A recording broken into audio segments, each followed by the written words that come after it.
মৃত্যু প্রতিটি মানুষের জন্যই অবধারিত, কিন্তু আমাদের এই বাংলাদেশে বন্যার সময় মৃত্যু কতটা ভয়ঙ্কর আর অসহায় রূপ নিতে পারে তা হয়তো আমরা অনেকেই কল্পনাও করতে পারি না।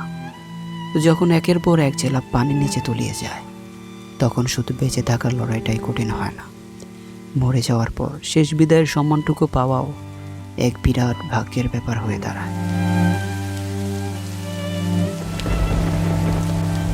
সিলেট, চট্টগ্রাম এবং অন্যান্য জেলাগুলোর দিকে তাকালে দেখা যায় সম্প্রতি এমন কিছু হৃদয় বিদারক ঘটনা সামনে এসেছে যা কোনোদিন ভোলা সম্ভব নয়।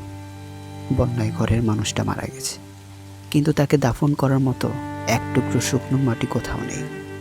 চারদিকে শুধু পানি আর পানি। কবরস্থানগুলো সব জলের নিচে তলিয়ে গেছে।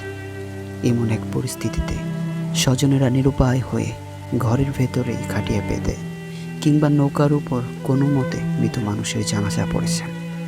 তারপর কাফন পরিয়ে শেষ বিদায়ের অশ্রু চোখে প্রিয় মানুষের লাশটি কলা গাছের তৈরি ভেলা কিংবা বাঁশের সাথে বেঁধে বন্যার পানিতে ভাসিয়ে দিতে বাধ্য হয়েছেন। নিজের কলিজার টুকরোকে কবরে না দিয়ে এভাবে স্রোতের মুখে ভাসিয়ে দেওয়ার চেয়ে বড় কষ্ট এই পৃথিবীতে আর কি হতে পারে।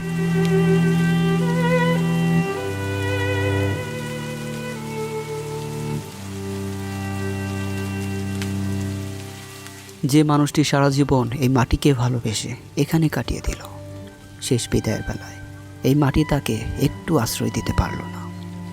বন্যা শুধু জীবন্ত মানুষের স্বপ্নই ভাসিয়ে দেয় না, মৃত মানুষের শেষ অধিকারটুকু কেড়ে নেয়।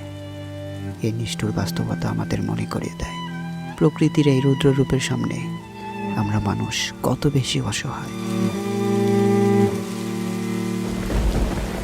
আসুন এই বন্যাবাসী বিপন্ন মানুষের জন্য শুধু দূর থেকে সামাজিক যোগাযোগ মাধ্যমে দুঃখ প্রকাশ না করি।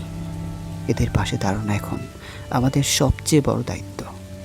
হে আল্লাহ, আমাদের দেশের এই অসহায় মানুষগুলোকে রক্ষা করুন।